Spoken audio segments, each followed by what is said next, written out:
Well, we didn't learn anything about the visit to any of those 9 schools. And from what I learned tonight, the board was under the impression that that was what they were going to talk about tonight. But the educational expert that they've hired to help them navigate this process had a different vision for tonight's meeting.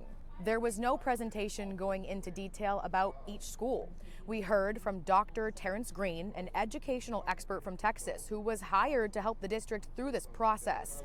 And instead of hearing about each school, Green went over examples of the type of questions the board was asking themselves going into each school.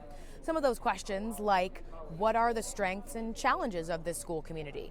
He said his goal was to give the community a better understanding of how this process works. But after about an hour or two, it sparked a debate between the board and Green and eventually amongst themselves about how this meeting should have been structured.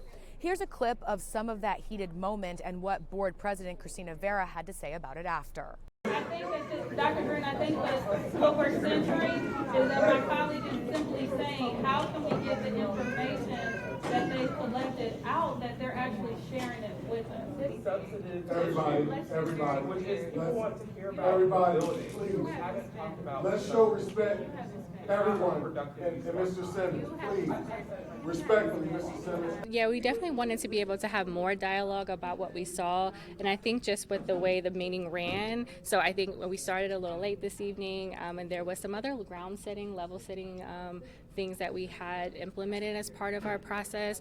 President Vera added that this is a brand new process that herself and her entire team is trying to navigate.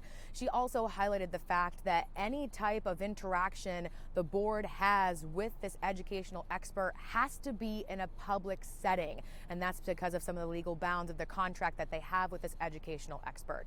I did ask if there was another meeting set so the community can come and listen to how those visitations of those schools went. She said that's something they're trying to nail down, and they'll have it for us in the next few days or sometime after the holiday.